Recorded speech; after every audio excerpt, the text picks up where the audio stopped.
হযরত আয়েশা রাদিয়াল্লাহু তাআলা আনহা থেকে বর্ণিত। তিনি বলেন, রাসূলুল্লাহ সাল্লাল্লাহু আলাইহি ওয়াসাল্লাম খুব অসুস্থ হয়ে পড়লেন। এমন সময় একদিন বিলাল রাদিয়াল্লাহু তাআলা আনহু নামাজ আদায়ের জন্যে রাসূলুল্লাহ সাল্লাল্লাহু আলাইহি ওয়াসাল্লামকে ডাকতে আসলেন।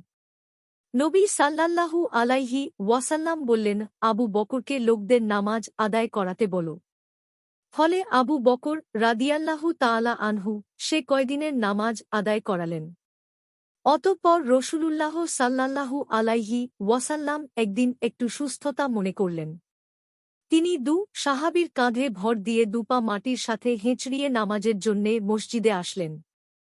মসজিদে প্রবেশ করলে আবু বকর রাদিয়াল্লাহু তাআলা আনহু রসূলের আগমন টের পেলেন ও পিছু হটতে আরম্ভ করলেন। রাসূলুল্লাহ সাল্লাল্লাহু আলাইহি ওয়াসাল্লাম তা দেখে সেখান থেকে সরে না আসার জন্যে আবু বকরকে ইঙ্গিত করলেন। এরপর তিনি আসলেন এবং আবু বকরের বাম পাশে বসে গেলেন।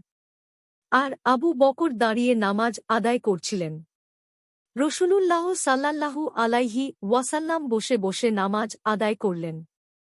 আবু বকর রাসূলুল্লাহ সাল্লাল্লাহু আলাইহি ওয়াসাল্লামের নামাজের ইকবতিদা করছেন। আর লোকেরা আবু বকরের নামাজের ইক্তেদা করে চলছেন।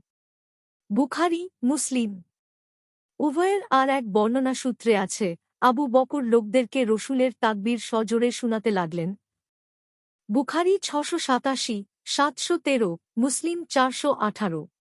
মিশকাতুল মাসাবিহ ১১৪০। হাদিসের মান সহিহ।